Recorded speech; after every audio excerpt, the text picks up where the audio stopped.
Welcome to the Stronger Leader podcast, home of the hashtag Stronger movement, where we explore the fascinating tapestry of human experience. I'm your host, Tony Cardello. Each episode, we'll sit down with a remarkable guest to dive into their unique journeys, from successful business leaders to individuals who have faced the darkest of times and emerged stronger, even from some of the inspiring youth of this emerging generation. We'll also cover essential topics on marriage, leadership, as well as spiritual, physical, and mental health, all in hopes to provide you with the tools and motivation to navigate your own life's challenges. Whether you're here to learn, grow, or simply be inspired, there's something for everyone. So get comfy, settle in, and join us as we embark upon this journey together. Don't forget to hit that like and subscribe button as well. Turn on the notifications so you'll know whenever we drop new content. All right, let's get started.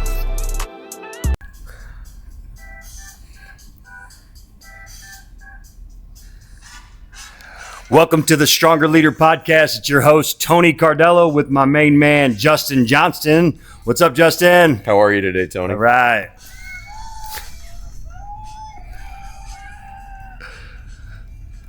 Yeah, we're in studio. We got a live crowd here. We're not. All right. Have some fun with this stuff. So, Justin, what's up, man? Nothing new. Just staying busy and trying to stay out of trouble. Yeah, that's good. And trying to keep people out of trouble too, right? I'll do a little bit of that. Yeah, that's good. That's good. Well, for those of you that are with us today, I've got my guest and a friend of mine, and we are actually neighbors. Justin Johnston. He is an attorney and has been for, I think, over 20 years now? 25 years. Yeah, 25 years. Man, him and I became friends by living in the neighborhood together, obviously, and I've just seen a really unique quality about your character that I was really drawn to. Number one, you've always been real vulnerable with your story, which we'll get into. You're transparent. I really like one of the things that I, as a leader, and that's the kind of the nature of this podcast is leadership stuff, and you have I try to coach people all the time about being assertive, but being kind. Yeah. Right. And you've always had, like, I've had, we played soccer together and I've asked you, hey, can you do this? You're like, no. You have no problem saying no, but you're kind about it. You'll help where you can. You don't, where you won't. And, I feel like you do a really good job of probably balancing your time. I always, as I'm coming home, I haven't always. I guarantee you that's all part of the lesson, right? Right. So, you're always doing yard work. You're doing something with your family. You're always working, so it seems like you've got, I don't believe necessarily in work-life balance. I think it all just how you handle it, right? Right. No, that's all key, and to me, there's no reason not to be kind. Right. You don't want to, if you are a leader and if you're a person who advocates for people like I do, you don't want to ever be in a position to be walked on or pushed around. Right. But in standing your ground, there's no reason not to be kind. Right. And that's part of what binds us together. We have these agreements that we're going to handle things in a civil way. Yeah, no doubt. So that makes the most sense to me to handle it that way. And you garner respect that way from not only the people around you, but also your adversaries. Right. So yeah, 100%. If you want to push that mic down a little bit and then tilt it up a little bit. Yeah, there you go. Yep, got there, it. Now we can see each other a little better.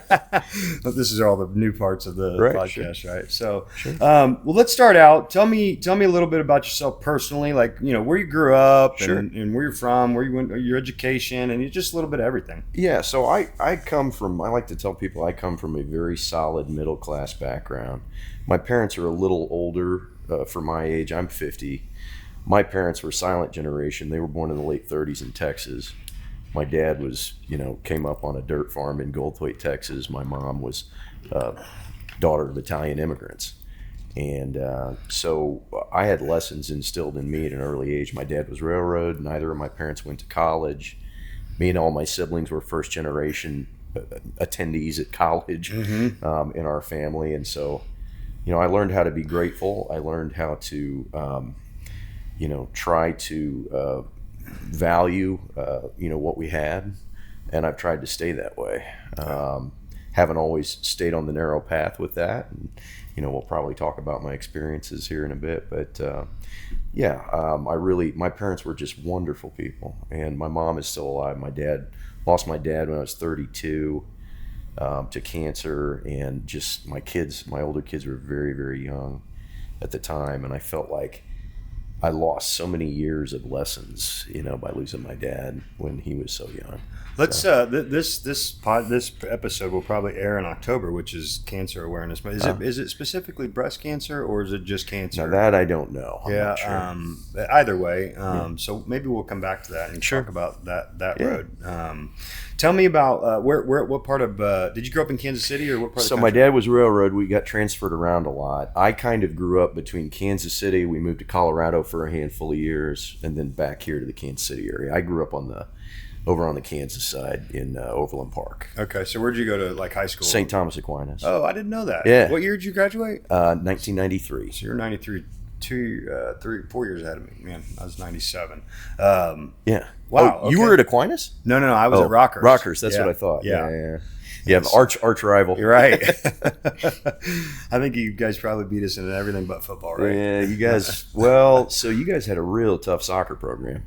That's right. Yeah, it was actually decent when I was there. I was pretty good. And my freshman year, I only made the sophomore team. I was hoping to make the JV or something. Well, in the first couple of years at Aquinas, they beat the brakes off us, but we got competitive later. Yeah. So, yeah, that's cool. All right. So Aquinas, and then college. University of Kansas for college. 4 years, starting in 1993. And then when I finished up at University of Kansas, I immediately decided to go to law school and went to UMKC here in Kansas City for great 3 law years. program. Still is, right? Oh yeah, it very much so. They place a lot of people. It's got a very strong alumni network here in Kansas City, and we all. Do you know any of the professors or anybody still down there now? Yes. You know Andrea Perello? It's Nualic now. No, I don't. And I always mess their name up. It's Nualic. She may not have been around when I was there. That's not a name that rings a bell. But some of the faculty at this point that taught me is starting to age out. Yeah, well, she's younger coming in now. I think she's okay. If I remember, it's Dominique's cousin. Oh, okay. Yeah. No. I don't know her. Yeah. Okay. So then, so KU. Did you know Dominique was a KU grad as well? I did. Not know that. She went all the way through. She went through her regular. Got her 2-year degree to go to the nursing. So she was on the campus, and then she went to the nursing program. It's a great nursing school. Then she went and then she worked 16 years in the PICU at KU Med. Oh wow, so very cool. Whole 20 straight years at KU. Yeah, well, so we're a KU family. My brother's a doctor grad. Yeah, he graduated from KU Med. He's 10 years older than me, and we've got younger members of the family who've gone to KU now. That's cool. Yeah. Very cool. All right, good. All right, and then and so you're married now, and you've got 2 kids, right? I have 2 kids from a prior marriage. My older kids, Casey and Regan, they're 24 and 22. Okay. And then I'm remarried. My wife, Erin, you know her well. And we have a daughter, Josie, who's 13. Yeah, she's a peach. She's a great kid. She's a wonderful kid. And then, so religious beliefs. How were you raised? What? So I was raised Catholic. Okay.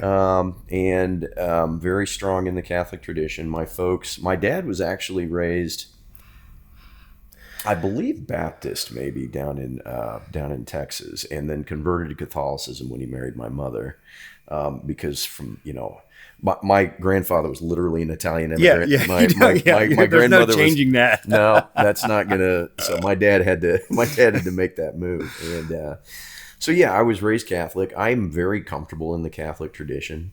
For whatever reason, I kind of just gravitated away from Catholicism over time, and I went through some difficult, I guess, personal times where I started to question faith and everything else. Sure. And I've come back around to a sort of a very different view of spirituality, but I went from a very strong sort of Catholic driven relationship with God to almost no relationship with God, to now what I think is a differently, non-specifically branded relationship with God and my faith. Yeah, that's okay. Still following the doctrine of Christ. Really, I'm very broad. I value the teachings of Christ, and I believe that Christ is absolutely divine. But I'm very broadly minded in terms of I kind of just have a direct relationship with God, and I try to figure out, through a conversation with him what the next right thing is to do. Sure. Well, So, I don't think you're entirely wrong. So yeah, that's good. Well, yeah. cool. All right, so let's talk about. I know you've had some past transgressions with substance. Oh yeah. And so tell me first of all, how long ago was that? Were you married to Aaron at the time?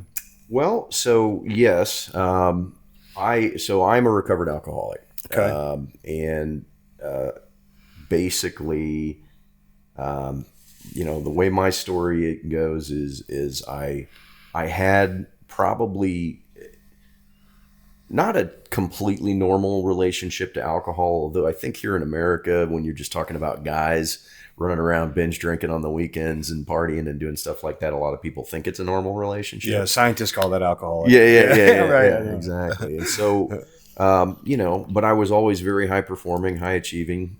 I was able to shut it off. And then as I got older and stress built in my career and stress built at home and just life on life's terms, I wasn't coping with it well. I was coping with it through drinking. And I think it was occurring to me in my early 30s, when Aaron and I were first together, that I started asking myself those questions like this isn't normal. Yeah. The mornings are starting to hurt more. They do, and you don't really drink normally. And then I did the typical, I don't know how you'd characterize it. I'm half, Scottish stock on my dad's side and half Italian stock on my mom's side. I'm very stubborn, right? So I would kind of mock the issue in my own head. Sure. And be like, yeah, whatever. So, okay. It's part of our culture. Yeah, it's part of our culture. You drink way too much. Okay, fine. But you know what? You get up in the morning, you get things done. You support your family. You do all these things. And so therefore you deserve this, and it's this. You rationalize it. Yeah, I don't have a problem with it. In fact, I like it. Everyone else has the problem. That's right. That's right. And so, but I went through a stretch where I'd say, I'd just get tired, and I didn't realize at the time because I don't think I had the I call it now like the spiritual toolkit to deal with and recognize what's going on. But I think I was spiritually exhausted, and it kept just happening again and again. And so I'd tell myself, okay, I'm done. I'm done drinking. I'm not going to drink anymore. And I'd stop. And sometimes it was for a month at a time. Sometimes it was for a week at a time. Sometimes it was for 3 weeks at a time. Sometimes it was for a day at a time. But I always find a reason to go back and start drinking again. And it's insidious. And people who struggle with alcoholism, I think will maybe recognize something in this story. But you'd say, well, I haven't had a drink for a month, so I clearly don't have a problem. And we've got this wedding coming up, and I want to unwind a little bit and just have a beer. Yeah. And then a few days later, you're off to the races again. And it's tough. I mean, it's the phrase that I hear in recovery often is that alcoholism is cunning, baffling, and powerful. And so that's one way that it manifests itself is you start lying to yourself. And I can imagine it'd be even tougher because it's legal and socially accepted. I mean, it was easy for me to put down a meth pipe because you really can't just do that at a bar. Totally fair. Yeah. Totally fair. So but there's some similarities there too, right? Yeah. Because I would, as you start kind of going down that road, as an alcoholic, you start hiding your drinking, from other people, and you start doing things to protect your drinking, and that's when you start pushing the people who love you the most away. And that's when you can trick yourself into thinking that you're alone when you're completely surrounded by people who love you. And it is absolutely tragic. I reflect back on that experience in myself, and when I work with other alcoholics, and I see the newly sober struggling, it breaks my heart. Oh yeah. And I want them so much to get it. I know exactly what you're talking about. I want them to have that clarity that goes with removing the alcohol from your life and adding something else in. That's the key. That is durable, and sustainable and meaningful, right?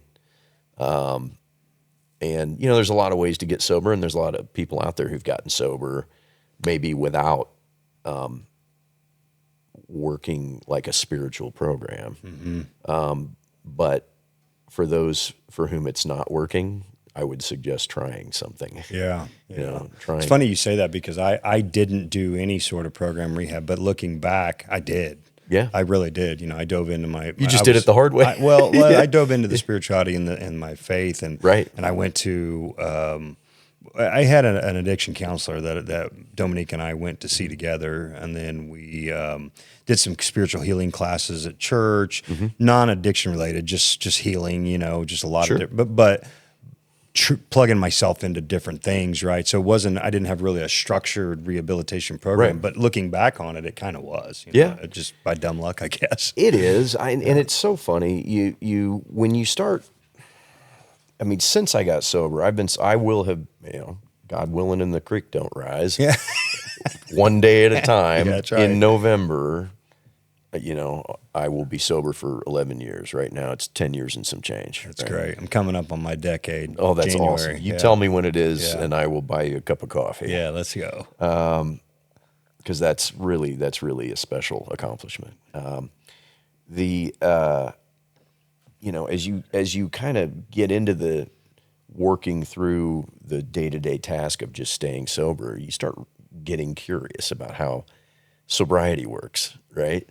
And first, the biggest thing for me was experiencing firsts all over again. Yeah. A first, bike night, a first, go to a fight, a movie. Sure. I mean, everything you did was high, and Right. it's like, how do you wait? Who goes? Why would you do that without drinking or without smoking? That's right. Yeah. That's right. And I do a certain, I work a certain program of sobriety, but then you start thinking as you're doing that work, you look at it and you say, well, this is familiar to me. Like this process of, for example, kind of going, being introspective and thinking about your own faults, right? And then trying to atone for those faults. Mm-hmm. Well, that's a huge element of Christianity. Sure. Yeah, right? Absolutely. I mean, it's massive. And then, you start exploring. This is what kind of got me curious about other religions and religious traditions, right? You go into Buddhism and there are aspects of that introspection and that self-reflection and that, sort of just trying to be aware of being aware Yeah. that they do in meditative practices. And so I guess what I've concluded when I go through all that and you start looking at all these different traditions that all have like real similar threads to them is that maybe we're hardwired, as human beings to be spiritual. Oh yeah, 100%. In some way. Yeah, it's in my belief that we are, because in the biblical sense, it says that He created us in His image. That's right. So we are. We're spiritual beings initially. Yeah, yeah, and so I mean, I'll just again, you talked at the beginning of the program about me being vulnerable. I hope that this might resonate with somebody. When I first got sober, I was like, I wasn't in any legal trouble. I wasn't in any financial trouble. I was handling my business at work. I was doing great work for clients, but I was just dead inside. Yes. I was just dead inside, and I was mad at God. I didn't not believe in God, but I believed. This sounds so immature now, and it sounds so self-absorbed, but that's where you're at when you're at the height of your addiction, right? 100%. I was mad at God. I felt like He was targeting me. Yeah. You know what I mean? Yeah. And it was, when I reflect back on it, it was such a silly belief, because what I would do is I had no ability to be grateful. I just didn't have gratitude in my makeup. Somehow I'd lost it, And so I was surrounded by all these blessings. They were probably plain to anybody who would look at me, Right. And say, wow, look at Johnston. He's got a wife. He's got a family. He's got a house. He's got, he seems to have his act together professionally, but whatever. Mm-hmm. And some small thing would go wrong and not according to my plan, right? And I immediately go to, why is God doing this to me? Yeah. Oh yeah. And ridiculous, right? Because, so fast forward, you start working a program of spirituality in an effort to try and replace the alcohol with something meaningful so that you can cope with the little slings and arrows that life throws at you, you start realizing how blind you were. Oh, yeah. And that God was there the whole time, and that it was your worldview that had to change, and I tell everybody all the time, if you want to change the world, change your lenses. yeah, You really can, because the world around you is really not that bad. that's it. It's your perception. That's it. And the angriest people that I know, I think, comes from a place of just being unable to recognize the blessings in their life, unable to have gratitude. Yeah. And that gratitude has to come from a place of humility. It has to come from a place of realizing that you're not in charge, from realizing that you don't always get your plan, right? That you can lay plans and that will improve your odds. But when things go wrong, it's not because, you're a bad person or because God doesn't have something good in store for you. It's simply that the world's a complicated place and not everyone gets their exact plan. Right. Yeah. I always say God has his answers are of course, yes, not yet, Right. and I have something better. Yeah. And it's how you frame it. That's he right. Never says no. He doesn't shut you down. It's Right. no, but I have something better. Well, and it's the same way that you guide your own children, right? Mm-hmm. Children sometimes want to do silly things that from hard-won experience are either dangerous or Right. Right. And so you just guide them, and it's the same thing. I mean, I think it's the same thing. So I got to know at what. So you said legal trouble, no work trouble, no. What was your kind of rock bottom? What was the turning point? So it's hard to explain other than the spiritual exhaustion that goes with being a chronic relapser for like 6 years. Yeah, you were just exhausted. I was just absolutely exhausted. Yeah. And I got to a point where I recognized that I hated myself. And I wasn't by any stretch of the imagination, I hadn't contemplated suicide or self-harm or anything like that. But it was one of those where you just wake up in the morning and you're like, Disgusted with yeah, yourself. like I woke up again. Here we go again. Right. And I can laugh about it now, but there was nothing that was funny about it back then. No. You know what I mean? Yeah, 100%. And I was just in an absolute black pit of despair, despite the fact that I had, again, by all accounts, a good life. Yeah. And it's strange, and that I think that I think there's both there's that spiritual deficit that I already talked about, right? Mm-hmm. That leads you to that place. I also think that there's just a chemical component when you're dumping, alcohol's a depressant. So it should be no shock to anyone that when you constantly consume it, You're going to be depressed. you're going to be depressed. Right. Like, this should not stun people. Yeah, right. right? That maths. Right. It just maths. So, yeah, I mean, I think I was probably in clinical depression, but it was like chemically induced chemical depression. Yeah, I'm writing a book right now. I'm finally buckled down and I'm getting it done. So that's so hard, man. I've got 45,000 words sitting on a laptop that I haven't touched. So I'll turn you on to something. I did an AI ghostwriter that helped me compose. I spoke to this thing for about 17 hours. I logged 17 hours of conversation with this AI. Oh my goodness! And it generated about 85,000 words. Oh my goodness! And luckily, it put it into a book format. I didn't like it, and so I got with a writer, and then the psychologist that I see on a regular basis that helps, kind of a performance coach for me. He's also helping me. So oh, wow. Me and two other people are involved in this. But I'm sorry to interrupt you. Go ahead. No, your book not at that all. You're working on. Yeah, and so the other day, I've had this misnomer in my head that I had this tough upbringing, that I ran the streets, and and that I've that's been part of my story, and it makes sense. Like, and then he went to prison, and then then you got out, and then redemption. Like, it's a great story. And I got to thinking about it the other day, because my doctor is writing questions. So we do this Google shared doc the writer rewrites some of the thoughts that I have that I've put into this transcript, and then puts it in book format anyway. And then he comments on it, and then asks questions for me to go in deeper. So he asked, why do you think you were so rebellious? And so I really got to thinking about that. And in my opinion, when you think of rebellion, it's like a revolt against authority. You have a hatred. You're some reason opposing another side, and it's usually found in some sort of anger or resentment or something like that, right? Dude, I was loved. My parents loved me. Right. They told me they loved me. They kissed all over me. They hugged all over me. My family was affectionate. I'm the youngest of 5, and my siblings all loved me. I had everything that I wanted. You could say that I was probably a spoiled brat, really, when you boil it down. But really, what it came down to, what I figured out, was the chemical side of it. I am an adrenaline junkie. Yeah. I'm a dopamine, and so looking at what I was doing, I was so fearful of my parents of getting caught.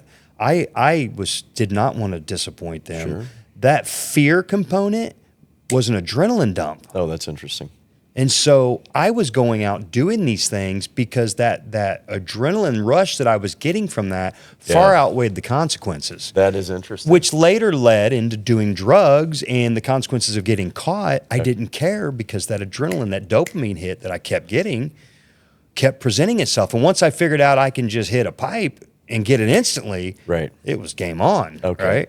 You've peeled that onion in a way that I have not heard before. That is interesting. Well, because it dawned on me the other day, because when he says, why were you rebellious? I'm like, I wasn't. Yeah. I loved my parents. Right. I didn't have anything. In fact, I respected my, the attributes. Same thing. My dad was a barber. My dad's 83 years old, still stands behind the chair 5 days a week and cuts hair at his barbershop, still to this day. And at nighttime, he used to work at Yellow Freight on the loading docks during the holiday season to earn extra money to give us. So he's all day long at the barbershop, and then all night long at the loading docks. And my dad and parents did and sacrificed, and I was raised right. Oh yeah, me too. I had zero reason to enter into the life that I did. But that's kind of the point, right? Is that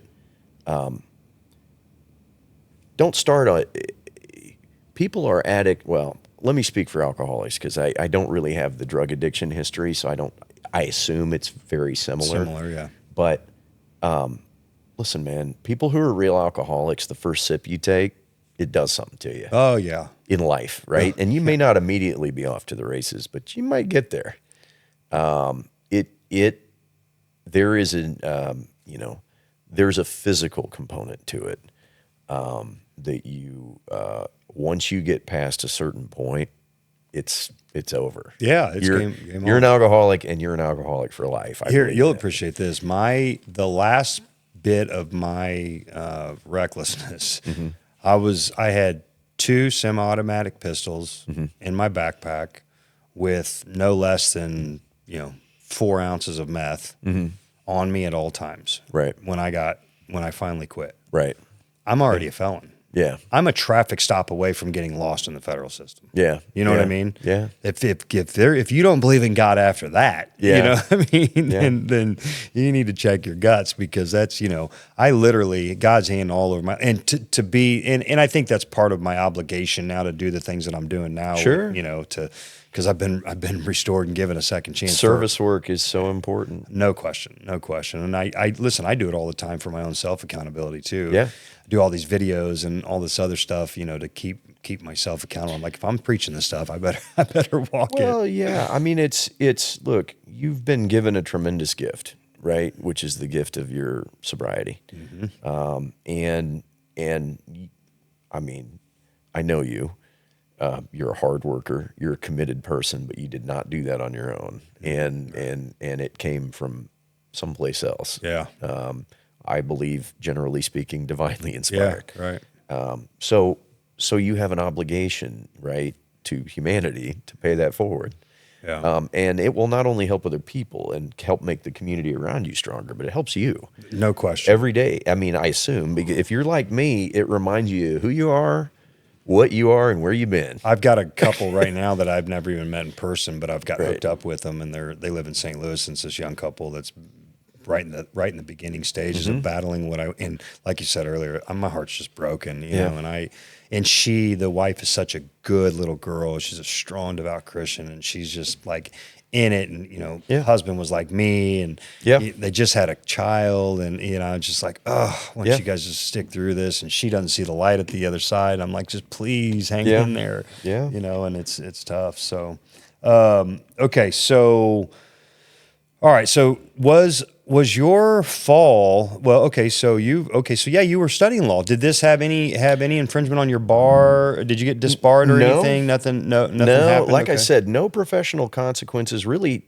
honestly, I can honestly say that I never dropped the ball for a client. Yeah. You know, you go back to that stretch of time, you know, which makes it even harder because being a high functioning addict, it makes it even harder because it's like what my obligations are I'm handling. I mean, I'll tell you where I was failing really at the end of the day was with my loved ones. Yeah. I am a trial lawyer. So that job, you know, requires a lot of just grinding. Sure. And like a lot of jobs, but you're putting in a lot of hours. And so I'd work hard all day long, after hours, whole 9 yards. I'd come home and I just was like, you know what? I'm tired. I know you guys want to spend some meaningful time with me, but I'm stressed. I'm tired. And I would start drinking and then like emotionally unavailable after a certain hour. Right. And so that's really where I was failing. And that's where the crux of it was happening. So no professional consequences, no legal trouble, nothing like that. It was just being sick and tired of being sick and tired. Yeah. Well, good. And that's awesome. You know, so now, okay, let's fast forward. You do a lot of like ministry work, so to speak. You help others and you help some programs and you got some legal programs that you help with. And I know there's some of them you can't get too detailed on, but I can't talk about them in a great deal of detail, but I can describe them generally. There are like reentry programs, right? More or less. Mm-hmm. So there are both back end, you know, I'll call them alternative justice or restorative justice type programs where there's back end programs where people who have been convicted and served time are now trying to transition back into the community. There are efforts, you know, obviously there are lots of different people with lots of different skill sets can help with those. You know, professional therapists can volunteer time. Lawyers can volunteer time to help these people clean up the wreckage of their past, right? Mm-hmm. And then there are these sort of pilot front end programs, right? Where they've been around in some courts for a while, in some courts they're brand new, where someone gets charged with a very serious crime and they are offered the opportunity. Like an SIS type of deal? Well, it's not strictly speaking. I don't want to get into the sort of the gory details of it, but what it does is if they sign on and they do everything that's asked of them, and oftentimes it's dual track, both mental health and drug treatment. Mm-hmm. They do everything that's asked of them over a period of a couple of years. They don't go to prison. That's cool. And where prison is undoubtedly where they were pointed. Yeah, right. And I've seen lives changed. So let me ask you, this program, just knowing a little bit about the legal system, would there be in essence a conviction, but maybe a stay of the sentence, or again the details are complicated. Okay. But it is conviction and then do what you're supposed to do. Okay. And then probation. Got it. Okay. You know, and that's good. And, you know, as long as you dot your I's and cross your T's. And it's incentive. I mean, it's both a carrot and a stick, obviously, for people who are brand new at being clean and sober. And that's a hard place to be. And, but what we help them with is, you know, the simplest. So a lot of these people don't have the simplest of life skills. They don't know how to budget. You know, they don't know how to save money. They don't know how to manage money. They don't know how to find an apartment. They don't know how to get hooked up with a car. They don't know how to apply for a job. I mean, this is real basic stuff that they just were never taught. And so we have a team of people that helps them do that. And I'm one of a few private lawyers appointed to this thing. And, you know, I'm at the stage of my career where my paid work, retained work is all, for the most part, in federal court and big complex cases, right? Well, I'm running around and cleaning up warrants in municipal court lately, and that's been quite a journey for me because I've learned real quickly that in municipal court, it's a different world. And those people all know each other and they know all the mechanisms, and I just stand there and look lost until somebody has mercy on me. And I'm like, here's why I'm here. I'm trying to help clean up a mess for somebody who's doing the right thing. Can you please help me? Yeah, right. You know, and that's probably part of what you talked about earlier, which is I'm not ashamed to tell you when I don't know what I don't know. Yeah. And, you know, and you'll find that a lot of people want to help. That's cool. So one of the questions I had personally was, and maybe that is a lead into it, because the program like that would certainly, I would think, lower some of the incarceration rate. You know, Well, that's the hope. Yeah. So, what are some of the biggest changes that you've seen? And one of the things that I used to wrestle with bad, and I think everybody questions all the time, is I was in federal prison with really good guys that were, you know, just extremely entrepreneurial and dealt in big weight, right? And so you're doing 25, 30 years for selling cocaine, and then you got a guy across the hall that's doing 7 years for a second-degree murder charge. Right. Yeah. Those are tough ones to wrestle with. They are, and, you know, I think the drug laws are a little harsh. Oh, completely. Has that gotten any better? The sentencing ranges have not. Well, let me take that back. The progression of sentencing ranges in federal court, that's the example you use, right? Kind of started really going through the roof in drug cases in particular back in the 90s. And it was really a perfect storm of a couple of different things. And I don't want to get too nerdy about this, but part of it was the United States sentencing guidelines, which were meant to create uniformity, but eventually started getting ramped up as people ran on tough on crime programs, right? And then you had the crime bill in the 1990s that just sent incarceration rates through the roof. Was that the war on drugs? Or was that well, it was the war on drugs was, Reagan, I guess, right? It was really more Reagan. Yeah. The crime bill was actually signed into law, I think, by Clinton, 94 maybe. And it just sent incarceration rates through the roof. And, you know, in fairness, at the time, there was really a violent crime problem, you know, nationwide in the 90s that they were looking to address. But look, and I'm going to get into some stuff now, and people may disagree with me. It's fine. This is your program, and there's nobody here to yell at me, so I'm just going to say what I think. Yeah, say it. It feels like what happened was they started sending people to jail for a real long time, guys like the guys that you're talking about, right? And it would just wreck families for like generations. For sure. And then, you know, dad goes to jail. Kid goes to jail. Kid goes to jail, right? And it just becomes, you know, the cradle to prison pipeline. And so, yes, sentences got out of control. In my opinion, they are still way, way, way out of control. A couple of things have improved that. One is years ago, the U.S. Supreme Court decided a series of cases that basically said the U.S. sentencing guidelines are unconstitutional if they are mandatory. So we're going to say that they're advisory, right? So now judges have discretion to go below the guidelines if they want to. Without a downward departure. Without a downward departure under the guidelines. They can do what's called a downward variance.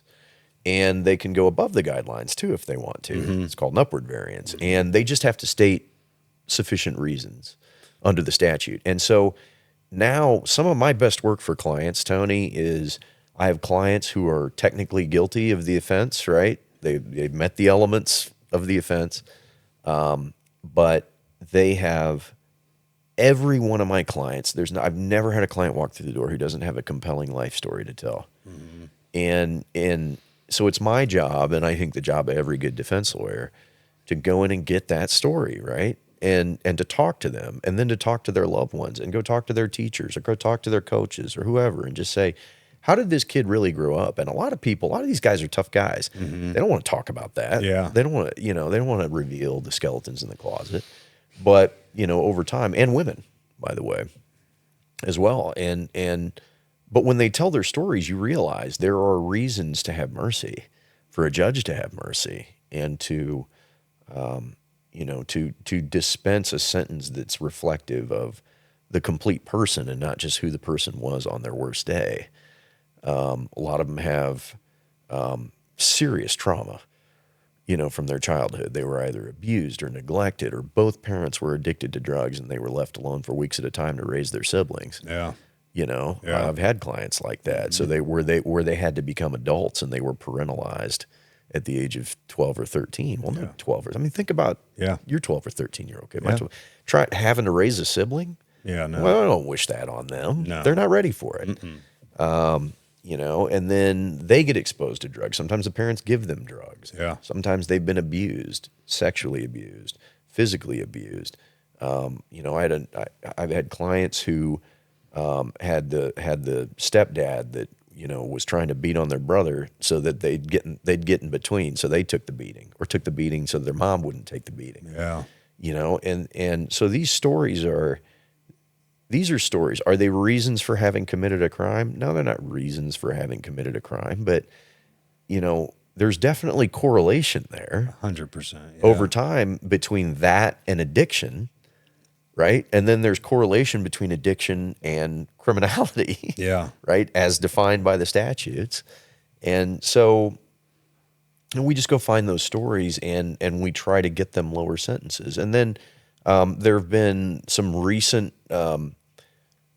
It was kind of weird. There was like this criminal justice reform movement that was afoot, and I'll say between like 2012 and maybe 2018 or so, right? Where first a Democrat administration started formulating these things that would cause you to serve less prison time, under the BOP regs. The rule's always been 85%, and you only get a certain number of days off for good time. Under that, it was called the First Step Act. They went down to 66%. And I think that's a law that was ultimately signed into effect by President Trump. Yeah. I've got a friend of mine in right now that's talking about that. Right. But now... And this compassionate release, that's been a pretty popular one in recent years. In fact, my cellmate had life plus 65, and he ended up getting the life sentence dropped, and then he was able to get the 65, the compassionate release on the 65. Yeah, that's another big deal that where people can make use of it, and now we're starting to see the tide kind of go the other direction where. We have a lot of violent crime, and so now people are the sentiment publicly, the groundswell that I'm picking up on is more tough on crime, right? So it just seems to go like this, and I do think the sentences are way too right for drugs, and there are there are different tools to fight. In my opinion, what drives the drug war that we don't spend nearly enough money on. Right. So we can get off into conspiracy theories as to why that is. So, well, I'm interested in how what made you want to get into law? Like, what was this since you were a little kid, or is it something that developed? No, it's funny. This is going to sound kind of anticlimactic, but. My undergrad degree, I've always been pretty stubborn, and I just like to. I basically went to college and studied things that I wanted to study, without really any regard to how I was going to make a living, right? And so I finished college with liberal arts degrees. I was very well versed in literature and history. Cool. But I didn't really want to teach. At one point, I had started pointed toward the J school at University of Kansas because I wanted to be a journalist, and then I just kind of angled away from that because it felt it felt like too buttoned up and professional for me that as an 18, 19-year-old. I just wasn't ready for all that. You know what I mean? So I get done with college, and J school was too buttoned up and professional. So what do? I'm like, I'm going to law school. and so my parents, right, who, again, middle class, never went to college, trying to retire, right? And my dad and mom are like, awesome. Well, our deal for all the kids was we pay for 4 years, so you figure out law school. I'm like, great, fine, perfect. Yeah. So, borrowed money and went to law school. And I wasn't even really sure what I was going to do with a law degree, to be honest with you, but I was just studying the next thing that interested me. That's kind of how I ended up in law school. And I didn't want to enter the workforce. I wanted to continue to be a student. I mean, that's the honest answer. Yeah, you were a career student. That's it. I was a career student, and I didn't mind living a Spartan existence. I often wonder now whether I could go back to that, like, 1-bedroom apartment. Yeah. You know what I mean? Mattress on the floor, barely any food in the fridge. Probably not. I've gotten pretty used to nice things. You got a pretty cush lifestyle. Yeah, there. I've gotten used to pretty nice things. But at the time, it was everything I needed in life. And but the interesting part is, once I got to law school, I didn't know which direction I wanted to go. And the class that just really sparked, like, set a fire in me was criminal procedure, because that is the class where you study the Constitution as it relates to the friction between citizens and the government. Mm-hmm. And, you study the amendments that in my mind are the bulwark, between the citizenry and a potentially tyrannical government. Yeah. And those amendments were written to keep King George out of your face. Yeah, right. Right. And so I was really interested in that stuff. And so this is, again, nerdy stuff. It's stupid, but in law school, well, let me put it this way. There's a legal publication called AmJur, where American jurisprudence, where they summarize the black letter law, common law of the United States, right? And so if you get the top grade in a class, they call it AmJuring a class. So I AmJured Criminal Procedure 1, and from that point I was hooked. Yeah. And so I just went to Dean Suney. Was she the dean at the time? Geez, I'm losing track of probably not. I think she became a dean later. Ellen Suney was a professor at the law school, wonderful woman, brilliant. She had been my professor in my professional ethics class that everybody takes, and she was also my advisor for one of the articles I wrote for Law Review. I don't remember whether it was a comment or a note, but I developed a good relationship with her. Well, she had a history in criminal law, both defense and prosecution. And I asked her, I said, if I want to work in criminal defense at a private law firm, I don't want to go be a prosecutor, I don't want to go work at the public defender's office, where do I go? And she hooked me up with the good people that, became, my mentors and friends, and where I ultimately became a partner at a law firm called Wersch, Hobbs & Merakian. Jim Wersch, absolute legend in the Kansas City criminal defense bar. Yeah. J.R. Hobbs, who I still work with all the time on cases. And Steve Merakian, who I learned how to practice. So those guys were instrumental in crafting what I do now, which my practice is half federal criminal defense work and half business and commercial litigation. I learned all the business and commercial litigation from Steve Merakian, all the federal criminal defense work from the other two. Great lawyers to learn from. Sean Pickett? Oh, yeah. Yeah, Sean was my attorney. Okay. Well, you had a good lawyer. Well, he ended up, I got him assigned through the pro bono. CJ. Whatever. Criminal Justice Act. Yeah. Yeah. So we were, I was able to prove that I had no money because it was all drug money and cash. Well, let me tell you, it's funny.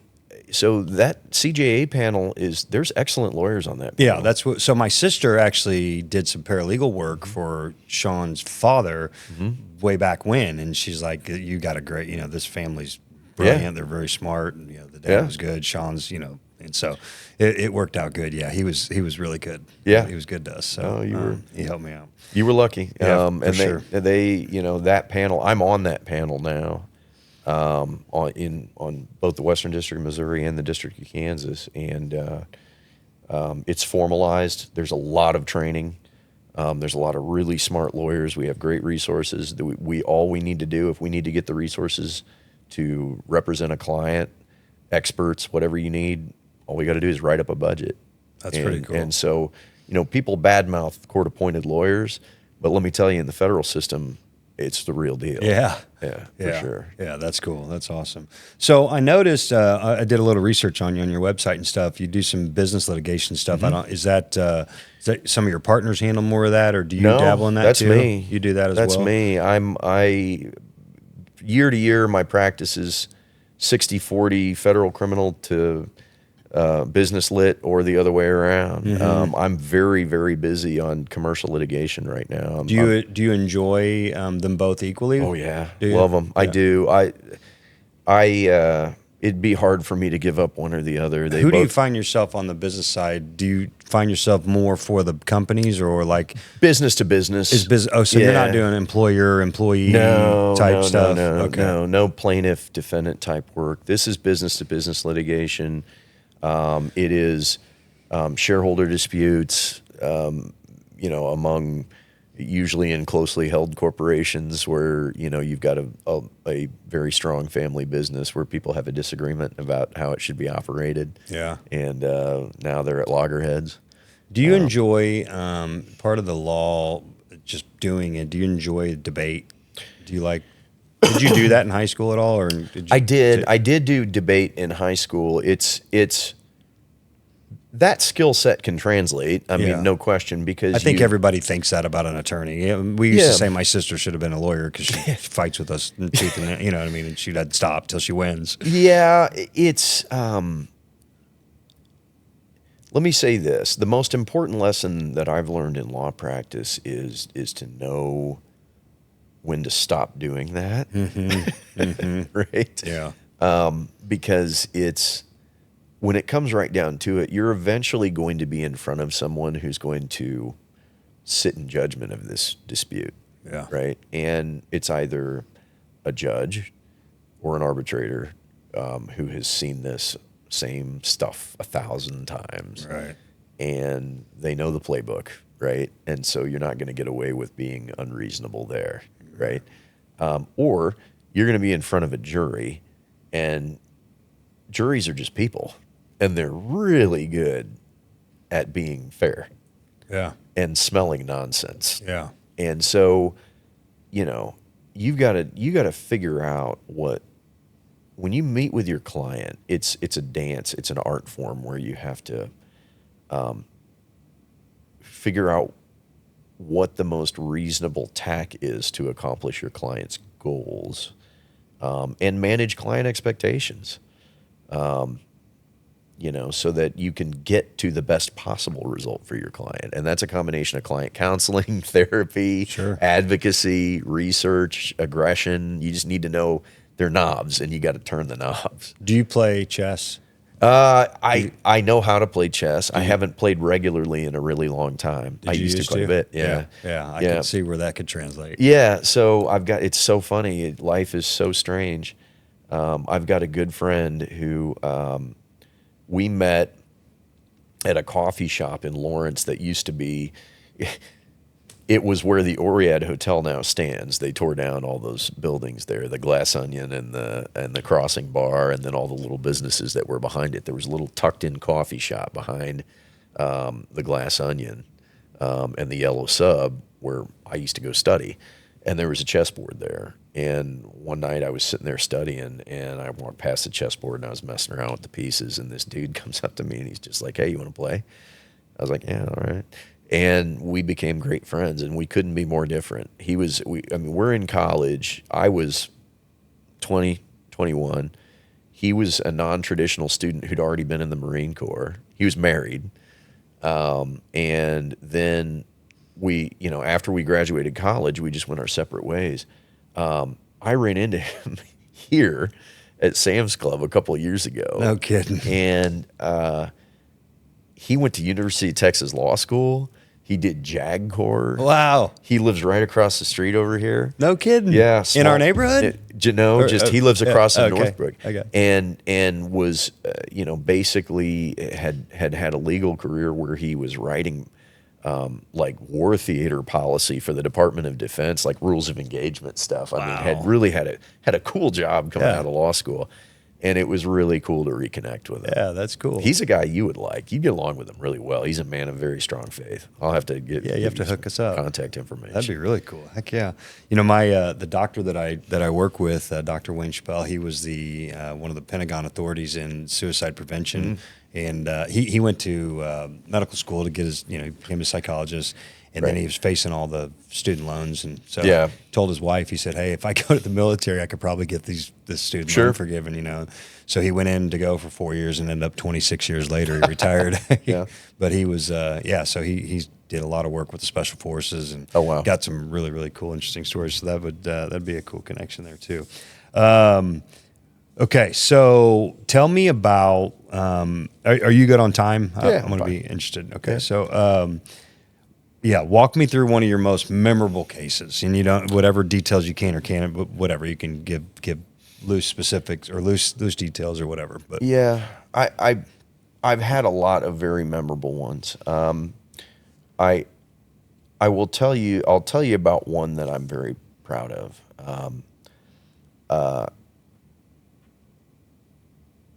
I was approached. This was when I was a younger lawyer. It was probably 2009. I'd been in active practice for 8 years because I clerked for a judge for a year out of law school.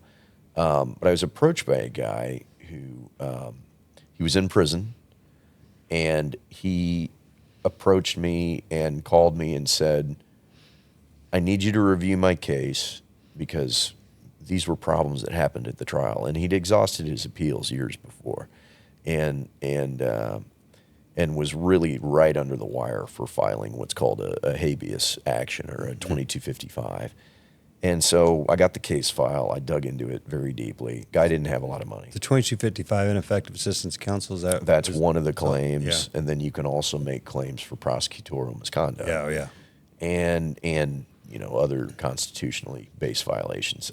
But the dug into the file, and I didn't like the case for the reasons that he had articulated, because they were just appellate issues that had already been rejected. Mm-hmm. But as I was going through the case file, I'm like, did your lawyer, I see here a mention of something.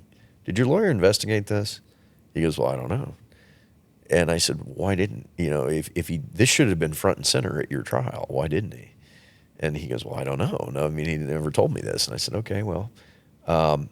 So filed a habeas petition, 2255, ripened that claim, ended up at a hearing up in the Southern District of Iowa before a federal judge that I'd never met before, in a 3.5-day hearing where I put his prior lawyer on the stand, put a member of the United States Attorney's Office on the stand, and put several other witnesses on the stand, including people from the IRS. And the judge made a finding that the U.S. Attorney's Office had hidden some prior reports that led me to those IRS witnesses who, if they had testified at trial, may have shown that an essential theory underpinning this money laundering claim, that the count that they'd charged my client with, and fraud count was just categorically wrong. Mm-hmm. And he vacated all of his convictions. Wow. And ordered the government to pay him back $250,000 that they'd forfeited from him. Heck yeah. And he's out today. How long was he in for fighting all that? 9 years. Oh my gosh! So is there back pay for what do they call that? Incorrect incarceration. So I don't think he ended up pursuing any of that. That's a civil suit at that point, right? Yeah. Right. Okay. And so there's what's called the Hyde Amendment, but there's some very specific hoops that you have to jump through in order to get a relief under that, and so I don't know that he ever pursued it. I Probably think he took was, the 250 and freedom and said, I think I'm out. he was just happy to be out and be with his family again. Yeah, sure. He's a wonderful person, and there was a lot of stress and heartache in that, and he's trying to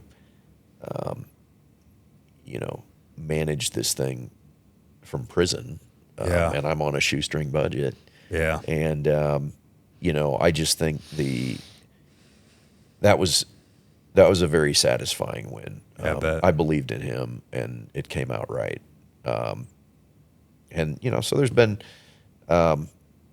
there've been many since then. That's just one that jumped out when you asked me that question. So, how about on the opposite end of the spectrum, maybe one that is most memorable that ended in the absolute worst, that you kind of got like just hit upside that you didn't see coming, or just was maybe one of the hardest ones that you personally had to wrestle with, that maybe you just knew in your heart you felt like the person wasn't guilty, and no, anything like that? I can tell you that I'm not going to go into specific client specific matters. Yeah. I can tell you that my worst feeling in law practice is when is just the tragedy of any result that is not what your client had hoped for, and especially when it's just an outsized difference between what they had hoped for and what ended up happening. Yeah.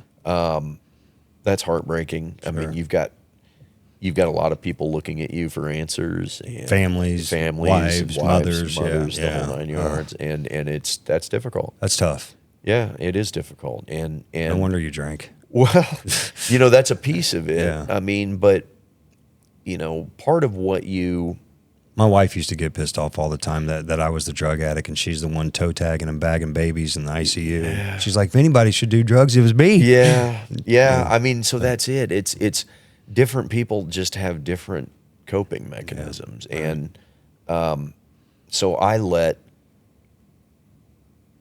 at the time, I mean, just to be perfectly frank, there was nothing about my life back then when I was actively alcoholic that was a good reason for drinking like I drank. Right. And I can say that now, right, with the tools that I have today. Sure. And a lot of self-reflection.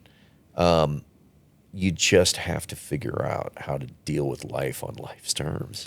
I don't know physiologically with alcoholism. I know with the drug addiction, that not to get nerdy, but I think it's the prefrontal cortex where your compassionate arises. I think somewhere up in there, and that, like in a brain scan, it's black. It's when you have addictive behaviors, your creativity, your compassion, and all those things are all kind of linked together. And for me as well, the little bit that me over these last few years, I mean, I'm like such a caring, loving, compassionate person. That's like one of the things. In fact, one of the highest things on my personality profile, one of the highest things I score on is altruism. Yeah. And so that was gone completely out the window.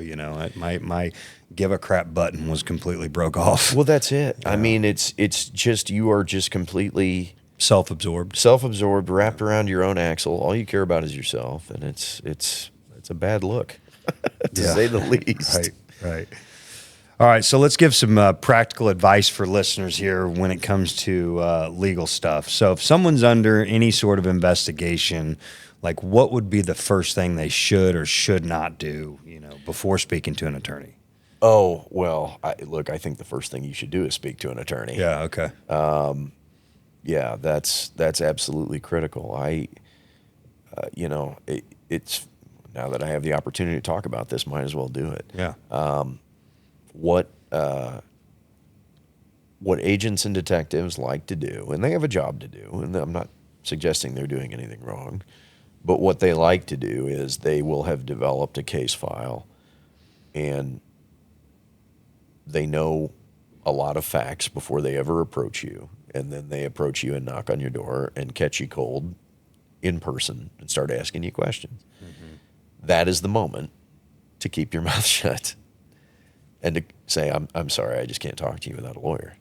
And contact a lawyer. And if you don't know a lawyer, contact someone who knows a lawyer. And if you don't know anyone who knows a lawyer, jump on Google and find one. But, it should be someone who is in this footprint, though. Because at that point, those agents or those detectives are there to put the final pages together in their report that they're getting ready to hand to a prosecutor. They're not there to give you an opportunity to explain yourself. Right. They're not there to let you talk your way out of anything. Right. You are in trouble at that point, and you need help.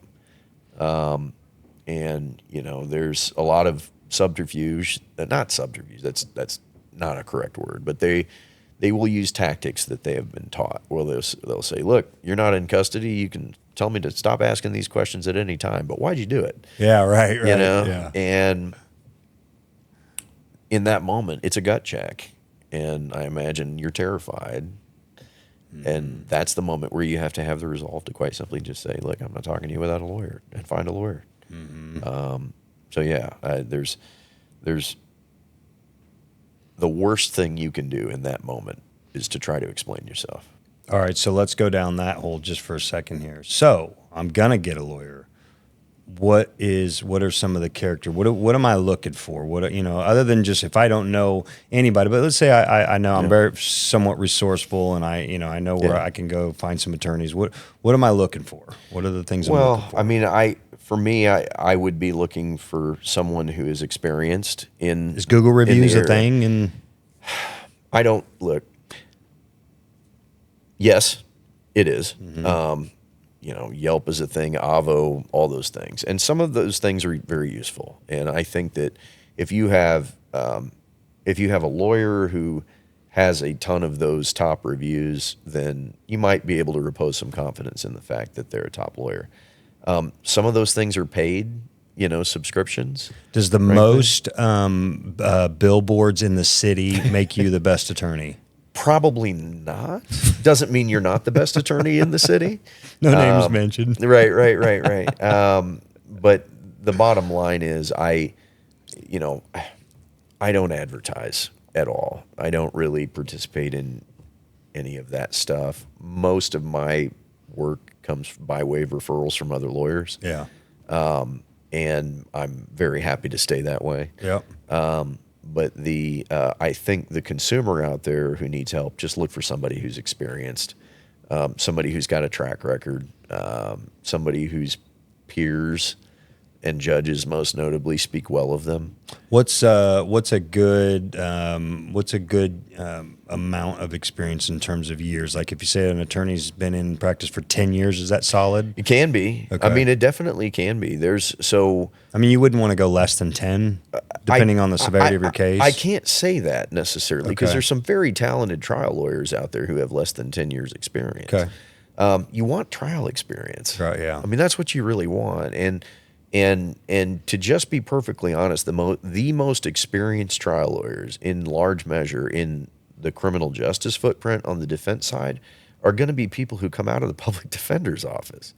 I don't know as much about the Johnson County, Kansas side of the public defenders or Wyandotte County. I just don't spend as much time over there. Mm-hmm. I believe that they are very organized and they have good training. I can tell you that the Jackson County, Missouri Public Defender's Office has had some strong lawyers come out of that office for decades. Mm-hmm. Some of the best trial lawyers I've ever known came out of that office. They work hand in hand with the prosecutor's office. Is that, or they work closely? I wouldn't say it's hand in hand. Not hand in hand, but yeah, it's a civil. They're adversaries who are civil to one another. Got it. No question. I'm the same way. I mean, I can count among friendly acquaintances many people who are federal prosecutors, and we could enjoy, we could go out and we could be at a party and have a nice conversation and be civil with one another, but we're adversaries. Sure. And we fight each other fairly. Yeah. Same way with people coming out of the Missouri State Public Defender's Office. But some of the best trial lawyers I know come out of that office, and there were some people that came out of that office who have 4, 5, 6 years experience trying cases, who were stringing together a bunch of acquittals, who had, were between 7, 8, 9 years of experience that I would have contemplated hiring to represent me in a murder case. Yeah, now that I think about it, I guess a public defender, the defendant really has nothing to lose at that point. Right. And so because they're not spending hundreds of thousands of Right. dollars on a trial attorney. They're like, screw it, let's go to trial. Yeah, well, maybe it's the people that I'm thinking about are like if you can't afford a lawyer, right, you're going to get a public defender. Correct. I guess the point I'm making is people transition out of that office and go into private practice and are taking on paying clients. Yeah. And you'd ask me about less than 10 years don't do it. There are some that I would say, yeah, absolutely do it. Huh. I'm not going to mention names on here because I won't Right. play Yeah, yeah. favorites, Yeah, but I'm telling you, there are some folks who are heavy hitter trial lawyers who left the public defender's office after 6 or 7 years who are just among the best around. That's cool. Yeah. That's cool. It's good to know. All right. So last thing on that. So for small business owners, how would you balance risk, legal, regulatory liability versus growth? And what are some proactive steps to protect a business from litigation or criminal exposure? Yeah, I mean, I'll tell you, I am not a. I'm kind of partial to asking this question too. No, 'cause I'm a that's small fine. business. Listen, I'm a small business owner, Yeah. right? I've got my own law firm. I've got a couple of employees. It's not a huge deal, but it's something. And I'll tell you, I think the best thing that you can do proactively is, I think you need a good accountant right out of the gates. And you need to, I've experienced that. yeah, and you need a good financial planner. And you need to work closely with those people and ask them questions. There are, between those two, for small businesses, you're going to get most of what you need done to make sure you stay out of trouble. And an attorney. Well, yeah. I mean, it's not a bad idea to have an attorney, depending on what footprint you're in, right?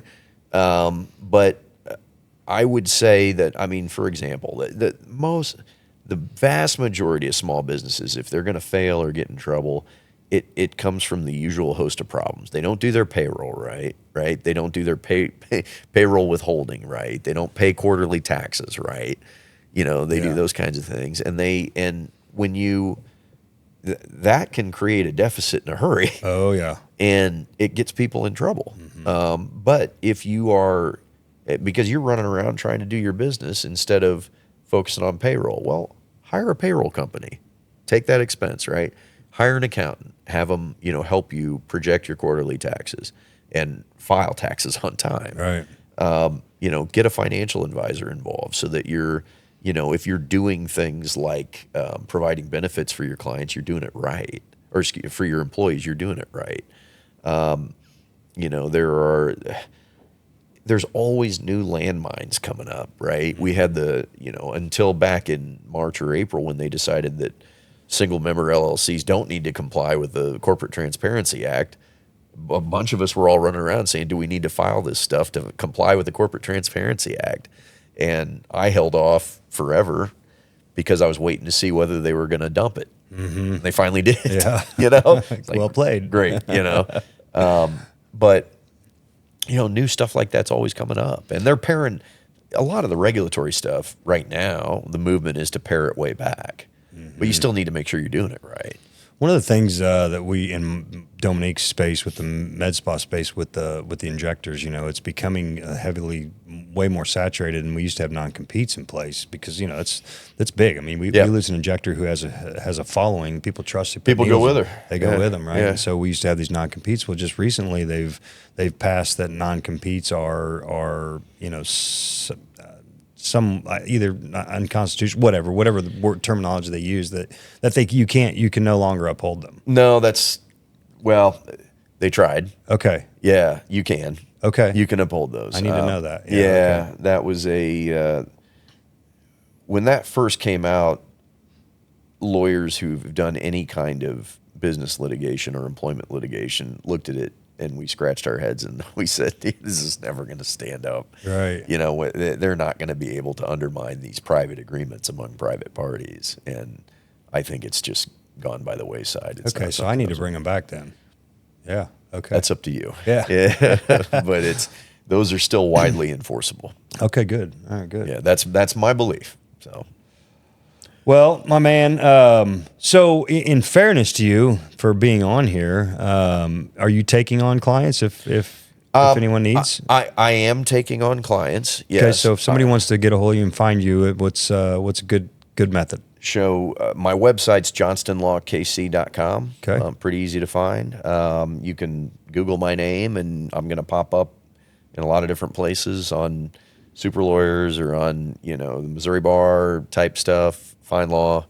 So I'm easy to find. And you can comment on here, and in the description of this episode, I'll also put a link to Justin's website as well. Okay. And Appreciate you have Instagram or anything that you run with your practice? It's personal stuff. Okay, all right. It's my dogs and Right, me on a surfboard behind a boat, which is cool.